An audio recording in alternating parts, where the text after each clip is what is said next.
Bonjour à tous, c'est Jean-Luc Haut sur sa chaîne YouTube. Aujourd'hui, nous allons parler des drones avec, face aux provocations de la Russie, l'OTAN cherche la parade. Et oui, la police est présente autour du Parlement danois de Christiansborg à Copenhague le mercredi 1er octobre 2025. Le Danemark accueille un sommet informel des chefs d'État et de gouvernement de l'Union européenne mercredi 1er et jeudi 2 octobre. Des moyens de lutte anti-drone sont arrivés à Copenhague après les survols répétés des aéroports danois par des appareils suspects la semaine dernière. Les Européens sont en alerte. Les États-Unis ont fourni des équipements, tout comme la Pologne, la Finlande ou la Suède, mais aussi l'Allemagne qui a déployé la frégate Hamburg. Le navire, qui participait à la mission de surveillance Sentinelle de la Baltique, mais aussi à l'exercice de l'OTAN Neptune Strike, avait été survolé de près quelques jours auparavant par un avion russe. La Russie teste les limites, avait dénoncé le ministre de la Défense Boris Pistorius. La France a envoyé pour sa part au Danemark un détachement de 35 personnes, ainsi qu'un hélicoptère Fennec et des moyens actifs pour la lutte anti-drone. Il peut être question de brouilleurs par exemple. L'Ukraine, qui détient la meilleure expertise après plus de 3 ans de guerre, a dépêché un groupe de spécialistes, a déclaré le président Volodymyr Zelensky. Toutes ces unités devront sécuriser le sommet européen qui sera consacré à la défense du continent et au soutien à Kiev en assurant une bulle de protection au-dessus de la capitale danoise. Ce type de dispositif est couramment mis en place pour des événements majeurs. Elles devront aussi rassurer les opinions publiques en tentant de démontrer que leurs armées ne sont pas démunies face à la menace des drones. Les Européens ont subitement pris conscience de leur vulnérabilité face à des manœuvres hybrides, menaçantes sans l'être vraiment, utilisant des capacités civiles faisant probablement appel à des proxys. Les drones employés n'ont rien à voir avec les Gérard 3, chargés d'explosifs qui bombardent l'Ukraine, ont estimé les autorités. Et si les opérateurs n'ont pas été identifiés, ce type d'opération est souvent mené au travers d'intermédiaires, des agents jetables, comme disent les services de renseignement, parfois de petits criminels. Moscou est, quoi qu'il en soit, suspecté après les incursions dans le ciel polonais, accidentelles ou non, qui ont mis en alerte les défenses alliées mi-septembre et les intrusions, en l'occurrence caractérisées par 3 MiG-31 dans le ciel estonien. En l'espace de 12 minutes, les avions de chasse ont été interceptés 3 fois par des patrouilles de l'OTAN sans qu'ils ne se conforment aux instructions ni ne se détournent de leur trajectoire. Mais pour les militaires, peu importe que ces différentes intrusions soient intentionnelles ou non, elles mettent toutes en question les moyens de défense de l'OTAN. La multiplicité des types de menaces complique les réponses alliées.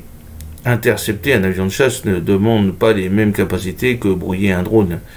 Et les mini-drones posent d'autres défis que les drones de longue portée. La défense aérienne doit être multicouche, dit-on au sein des armées.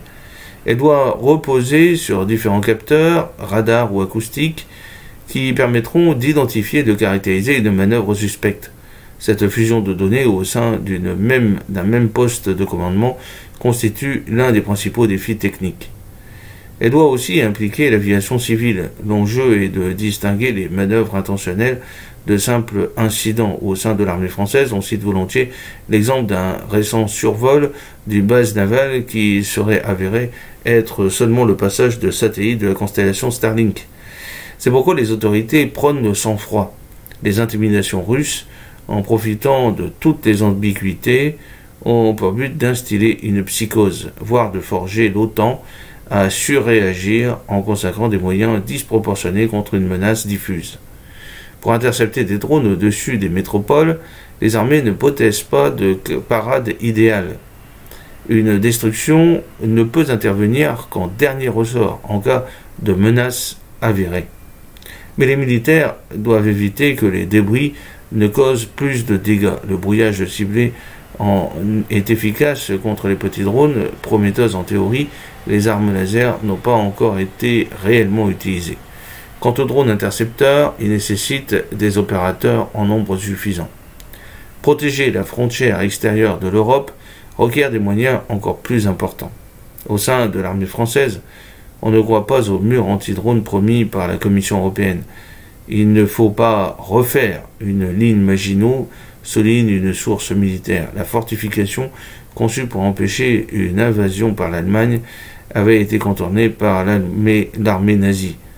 Pour autant, les Alliés réfléchissent à renforcer certaines zones jugées plus sensibles ou permissives. Des moyens aériens ont aussi été dépêchés pour renforcer les défenses des pays. 3 Rafales ont été déployés en Pologne pour une mission temporaire, précise une source informée.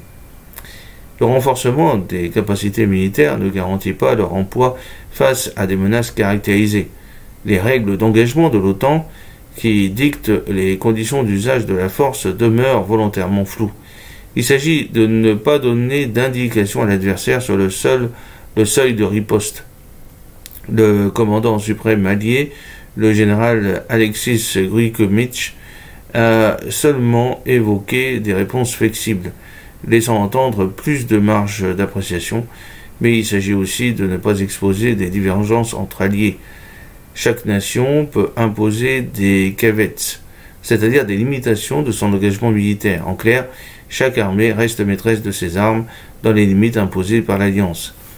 Pour beaucoup d'armées européennes, aucun engagement cinétique n'est envisageable sans la certitude d'un soutien américain.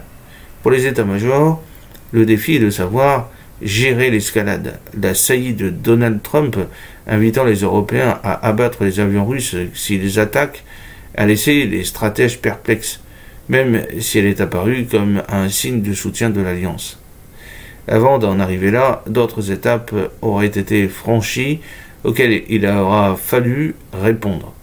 Mais les manœuvres russes ne sont pas toujours lisibles, entre menaces délibérées, comportements imprudents et volonté de tester les dispositifs.